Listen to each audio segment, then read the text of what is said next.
That's it. It's all over. Farewell 2022. Final run is done. Wynnum Park run this morning, plus a few extra clicks. Did you get out for a park run on New Year's Eve? Let me know down in the comments, guys. And did I hit my 2022 mileage goal?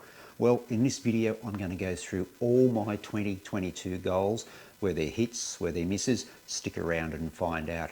Also in this video, I'm going to give you my best shoe that I have run in 2022. I was pretty light on for running goals in 2022. As you can see here, only the 3 running goals.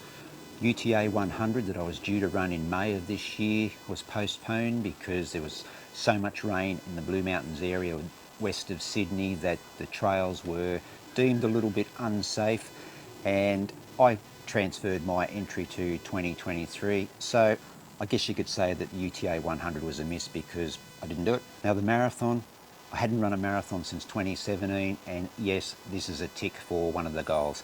3 marathons this year. I did the 3 hours 45 pacing at the Brisbane Marathon in early June.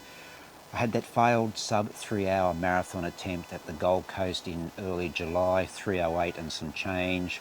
And then 3 months later in Melbourne, I got that sub 3 hour marathon, 2 hours 57 and 41.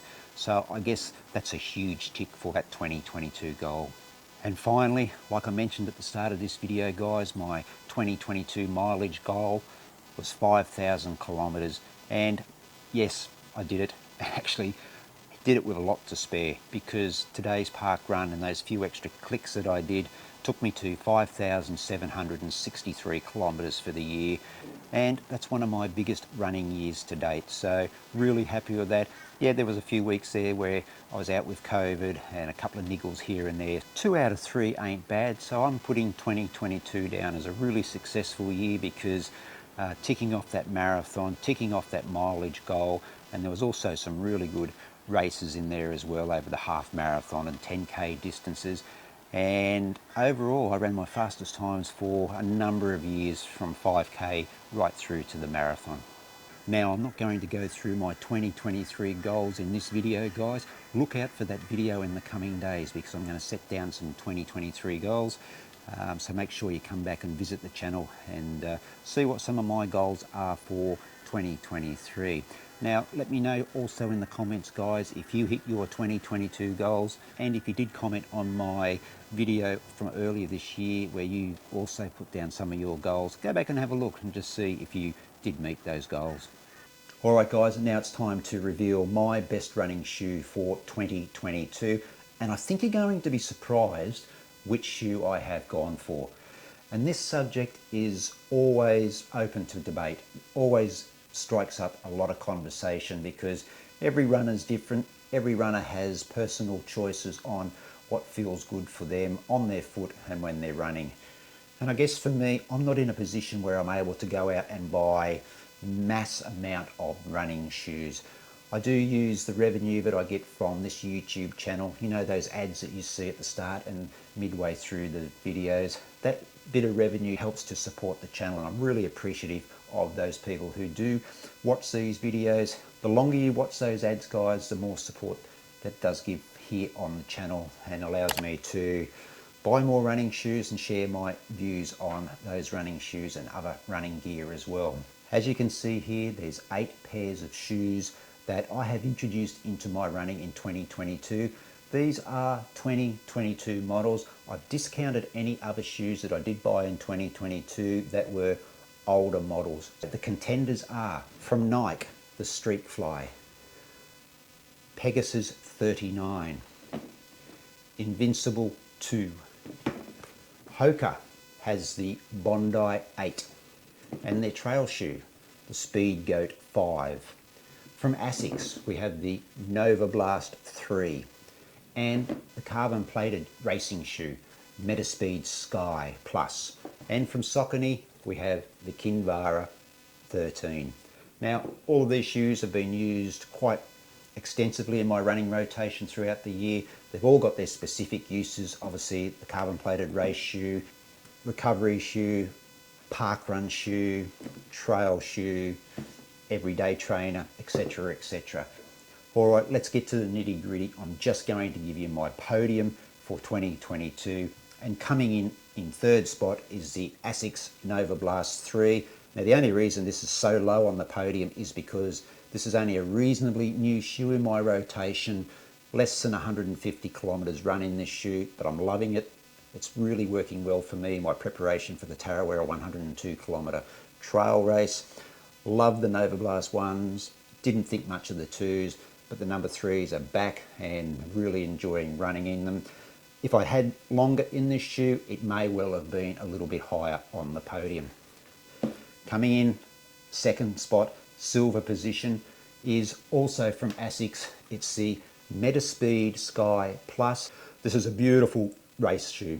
I have had some good results over 10 kilometers in this shoe. I did run the Gold Coast Marathon in this shoe, and I think the reason that this missed out on the top spot for 2022 is because in that marathon, my feet got quite sore towards the end of that race, and I think that was just a bit of a negative on this shoe for me anyway.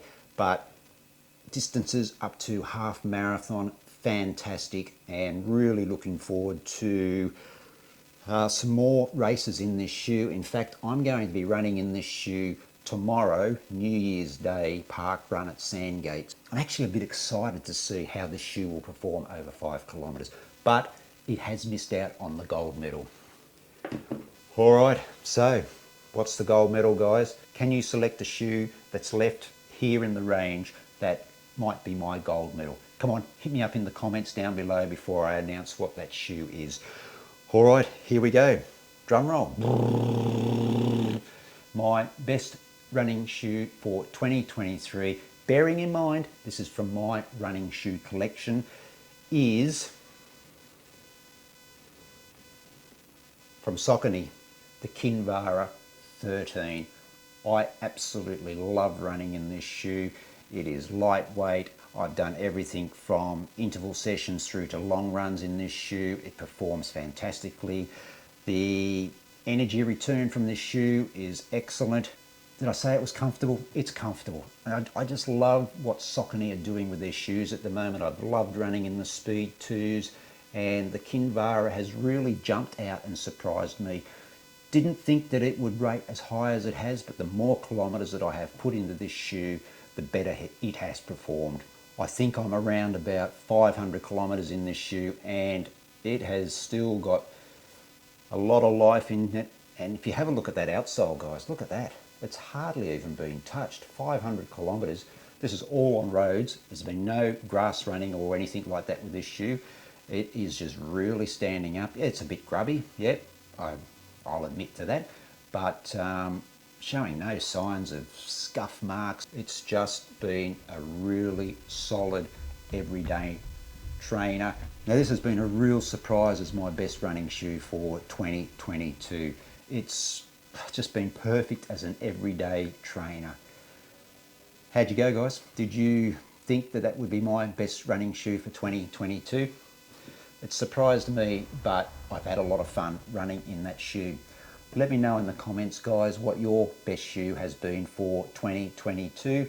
Really looking forward to pushing out some more miles in these shoes. As I said, there are a couple of shoes in this selection that I do loathe, but I will talk about that more in a future video.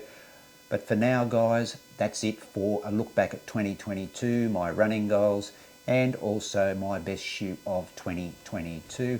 And don't forget, coming up really soon in the next few days will be my 2023 goals. So guys, if you've made it all the way through to this point in the video, thanks very much for watching. Really do appreciate it.